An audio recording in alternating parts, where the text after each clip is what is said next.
ya Muungano wa Tanzania. Leo tuko kwenye ziara ya kukagua shule na hapa tumefika shule moja inaitwa Ilichang Sapkin, nikiongozana na Mheshimiwa Diwani ambaye pia alikuwa mwenyekiti wa halmashauri wakati uliopita, ndugu yangu Simon, lakini afisa tarafa wetu tarafa ya Kitumbeine dada yetu Groli, mganga mkuu wa wilaya yetu ndugu yangu Majani, kaimu afisa elimu msingi, mratibu wa TASAF na viongozi wenzangu wengine. Tumefika shule hii kama wanavyoonekana wanafunzi.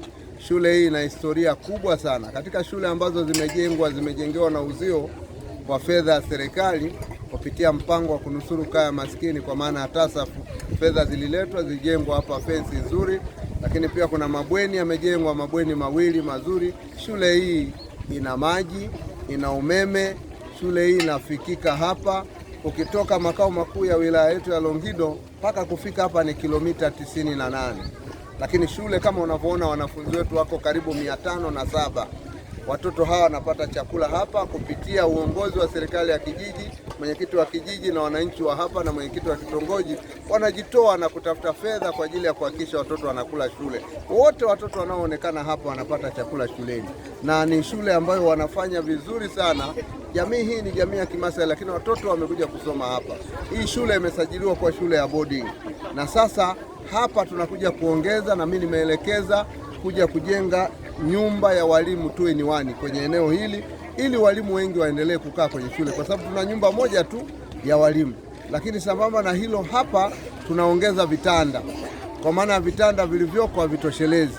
Tunakwenda kuongeza vitanda, kuleta vitanda kwenye hili eneo, lakini hapa tutakuja kuongeza walimu wawili, kwa sababu waliokuwa wawili wengine walihama kutoka kwenye hili eneo.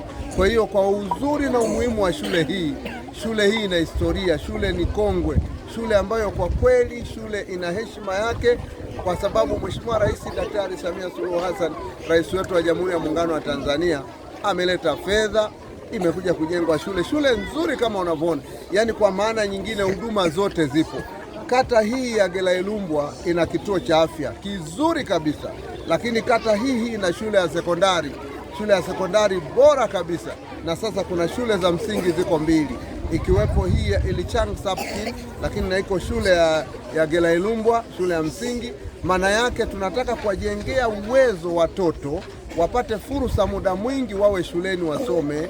Mkuu wa shule yuko makini sana kusimamia. Kwa hiyo tunapoona watoto hapa, tumeongozana na katibu wa Chama cha Mapinduzi wa wilaya yetu ya Longido kuja kuitembelea hii shule, lakini kuhakikisha na maelekezo yangu mkurugenzi wa halmashauri, fedha ziletwe hapa tuje tuanzishe kujenga nyumba ya walimu hapa 2-in-1, lakini hapa tuongeze vitanda. Kokote kule ambako tunapata vitanda viletwe, watoto hawa jamii hii ya wafugaji waweze kupata fursa ya kulala hapa, ili walimu wawafundishe kwa muda wa kutosha, walimu wawasimamie watoto wao kwa muda wa kutosha, walimu waendelee kuwa karibu na watoto wao kwa muda wa kutosha, kwa sababu kama unavyowaona watoto hawa wana nyuso za furaha, za bashasha, za faraja.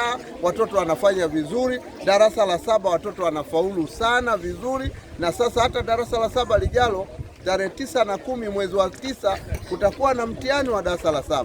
Na imani watoto hawa watafanya vizuri zaidi.